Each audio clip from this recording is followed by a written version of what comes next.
ನಿಮ್ಮೆಲ್ಲರ ತನು ಮನ ಭಾವಗಳನ್ನು ಶುದ್ಧಗೊಳಿಸಿ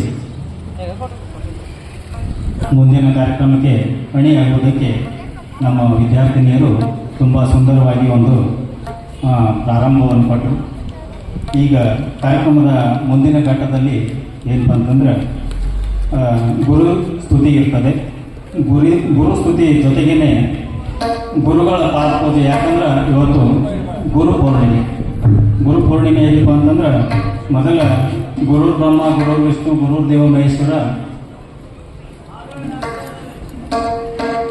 ಅದಕ್ಕೆ ಇಲ್ಲಿ ಆ ಗುರುವಿನ ಒಂದು ಪಾದಪೂಜೆ ನಡೀತದೆ. ಪಾದ ಅಂದ್ರೆ ಚರಣ ಅಂದ್ರೆ ಏನು? ಚರಣ ಅಂದ್ರೆ ಅವ್ರು ಕೊಟ್ಟಿರ್ತಕ್ಕಂಥ ಉಪದೇಶ. ನೀವು ಪಾದ ಅಂದ್ರೆ ಕಾಲ, ಆ ಗುರುವಿನ ಪಾದ ಯಾಕೆ ಮುಟ್ಟಬೇಕು ನಾವು ಅಂಥೇಳಿ ಯಾರು ತಿಳ್ಕೊಂಡಿದ್ರೆ ಅದು ನಮ್ಮ ತಪ್ಪು ಕಲ್ಪನೆ ಅಂತ ನನ್ನ ಒಂದು ಅಭಿಪ್ರಾಯ. ಯಾಕಂತಂದ್ರೆ ಗುರು ಏನು ಉಪದೇಶ ಮಾಡ್ತಾನೋ ಅವನ ಕಾಲ ಅಡಿಪಾದದ ಹಿಡ್ಕೊಂಡು ನೆತ್ತಿ ಮಠ ಎಲ್ಲ ಪವಿತ್ರ ಇರ್ತತಿ. ಯಾರೂ ತಪ್ಪಾಗಿ ಭಾವಿಸ್ಬೇಡ್ರಿ. ದಯವಿಟ್ಟು ಗುರು ಯಾರೇ ಆಗಲಿ, ವ್ಯಾಸನ ಗುರುನೇ. ಒಂದು ಹಾದಿ ಮೇಲೆ ಹೋಗ್ತಾ ಒಂದು ಕಲ್ಲು ಎಡಿದಿದ್ದೀವಿ ಅಂದ್ರೆ ಅದು ನಮ್ಮ ಗುರು. ಯಾಕಂದ್ರೆ ಗುರು ಕಲ್ಲು ಏನು ಮಾಡ್ತೈತೆ, ಎಡವಲಾರ್ದಂಗೆ ನಮಗೆ ಒಂದು ಎಚ್ಚರಿಕೆ ಕೊಡ್ತೈತಿ.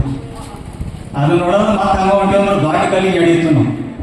ಅದಕ್ಕೆ ಈ ಕಾರ್ಯಕ್ರಮದ ಕೇಂದ್ರ ಬಿಂದು ಆಗಿರ್ತಕ್ಕಂಥ ನಮ್ಮ ಸ್ವರಶಾರದಿ ಸಂಗೀತ ಮಹಾವಿದ್ಯಾಲಯದ ಮಹಾಗುರುಗಳು. ಯಾಕಂದ್ರೆ ಈ ಉತ್ತರ ಕರ್ನಾಟಕದೊಳಗೆ ನಿಮಗೆಲ್ಲ ಗೊತ್ತಿದ್ದ ವಿಷಯ ಐತಿ. ಹೆಂಗೈತೆ ಅಂದ್ರೆ ಇಲ್ಲಿ ಅವಕಾಶಗಳು ತುಂಬ ಕಡಿಮೆ, ಕಲಿಸೋರು ಕಡಿಮೆ. ಒಳ್ಳೆಯದಾಗಿ ಕಲಿತ ಒಂದು 4 ಸ್ವರ ನುಡಿಸ್ಬೇಕಂದ್ರೆ ಹಿಂದೆ ಶಬಾಷ್ ಕೊಡೋರು ಭಾಳಷ್ಟು ಜನ ಕಡಿಮೆ, ಕಾಲು ಹಿಡಿದು ಎಳೆಯೋರು ಭಾಳ ಜನ.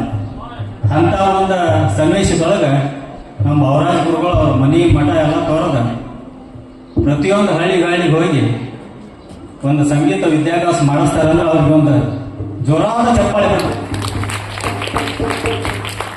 ಮೊದಲೆಲ್ಲ ಏನಿತ್ತು, ರಾಜ ಮಹಾರಾಜರೆಲ್ಲ ಕೂಡಿಕೊಂಡು ಹೋಗಿ ಒಂದು ಗುಡಿಸದಾಗಿದ್ದಂಥ ಒಬ್ಬ ಋಷಿ ಮುನಿಗಳ ಕಡೆನ ನಮ್ಮ ಮಕ್ಕಳನ್ನ ರಾಜರ ಮಕ್ಕಳು ಹೋಗಿ ಕಳೀತಿದ್ವು.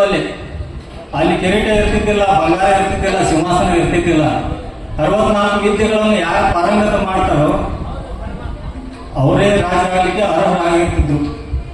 ಆ ಕಾಲ ಹೋತು. ಮುಂದೆ ಗುರುಕುಲ ಪದ್ಧತಿ ಬಂತು, ಶಾಲೆ ಬಂದು. ಈಗ ಏನಾಗೈತೆ, ಈಗ ನೀವು ಹೇಗಿರ್ತಿರಲಿಲ್ಲ ಅಲ್ಲೇ ಬಂದು ಕಲಿಸುವಂಥ ಒಂದು ಪರಿಸ್ಥಿತಿ ನಿರ್ಮಾಣ ನಾವು ಮಾಡ್ಕೊಂಡಿದ್ದೀವಿ.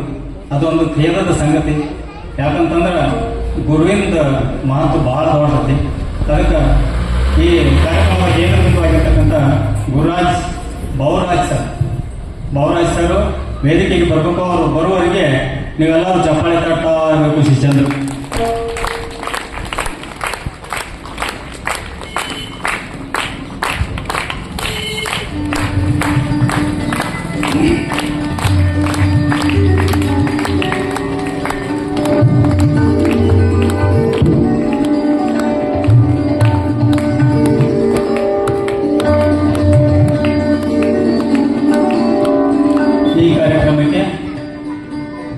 ನೀವು ಎಷ್ಟು ಊರಿಗೆ ಹೋಗಿ ಕಲಿಸ್ತೀರಿ ಗುರುಗಳು ಅಂತ ಕೇಳಿದಕ್ಕೆ ಅವರೊಂದು ಸಹಜ ಬರಬರ ಭಯಪಟ್ಟು ಹೇಳ್ಬಿಟ್ಟು 27 ಊರಿಗೆ ಹೋಗಿ ಕಲಿಸ್ತಾರ.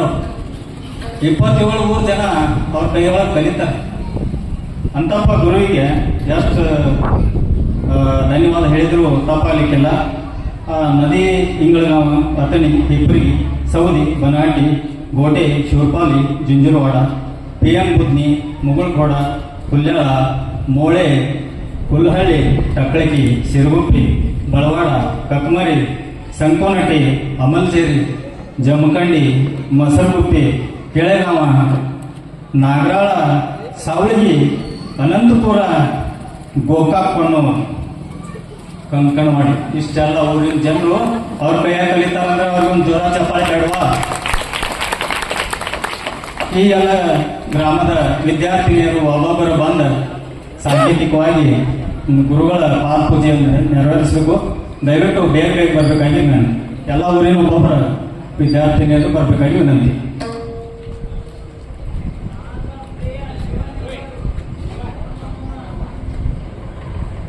ಇದಕ್ಕೆ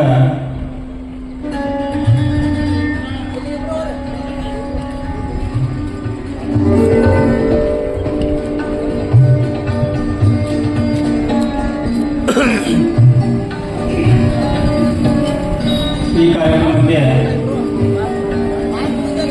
ಪೂಜಾ ವಿಧಿವಿಧಾನಗಳು ನಡೀತಾವೆ. ಒಂದು 5 ನಿಮಿಷನ್ಯಾಗ ಮುಗಿತದೆ. ಯಾರು ಬೇಸರ ಮಾಡ್ಕೋಬೇಡ್ರಿ. ದಯವಿಟ್ಟು ಈ ಕಾರ್ಯಕ್ರಮವನ್ನು ವಿಧಿವಿಧಾನಗಳನ್ನು ನಡೆಸಲಿಕ್ಕೆ ನಮ್ಮ ಶಿವಾನಂದ ಮಹಾರಾಜರು ತೆಪ್ಪರಿಗೆ ಅವರು ಬಂದು ಈ ಕಾರ್ಯಕ್ರಮವನ್ನು ಸಾಂಗವಾಗಿ ನೆರವೇರಿಸಬೇಕಂತ ಅವರಲ್ಲಿ ಕಳಕಳಿಯ ವಿನಂತಿಯನ್ನು ಮಾಡ್ಕೊಳ್ತೇನೆ. ಅಲ್ಲಿವರೆಗೆ ಈ ಒಂದು ಕಾರ್ಯಕ್ರಮಕ್ಕೆ ಸುಂದರವಾದ ಒಂದು ಗುರುಸ್ತುತಿಯನ್ನು ಮಾಡ್ತಾರೆ. ಯಾರಪ್ಪ ಅಂತಂದ್ರೆ ನಮ್ಮ ಸ್ವರಶಾರದೆ ಸಂಗೀತ ವಿದ್ಯಾಲಯದ ವಿದ್ಯಾರ್ಥಿನಿಯರಿಂದ ಚರಣ ಕಮಲಗಳಿಗೆ, ದಯವಿಟ್ಟು ಚರಣ ಕಮಲಗಳಿಗೆ ನಮಿಸಿ ಗಾಯನವನ್ನು ಮಾಡ್ತಾ ಇರಬೇಕು. ಅವರ ಗುರುಪಾದ ಪೂಜೆ ನಡೀತಾ ಇರಬೇಕು. ಸ್ವಲ್ಪ ಕಾರ್ಯಕ್ರಮದ ಆಯೋಜಕರು ಬೇಗ ಒಂದು ಸ್ವಲ್ಪ ತಯಾರಿ ಇರಬೇಕಂತ ಈ ಮೂಲಕ ಕೇಳ್ಕೊಳ್ತೇನೆ.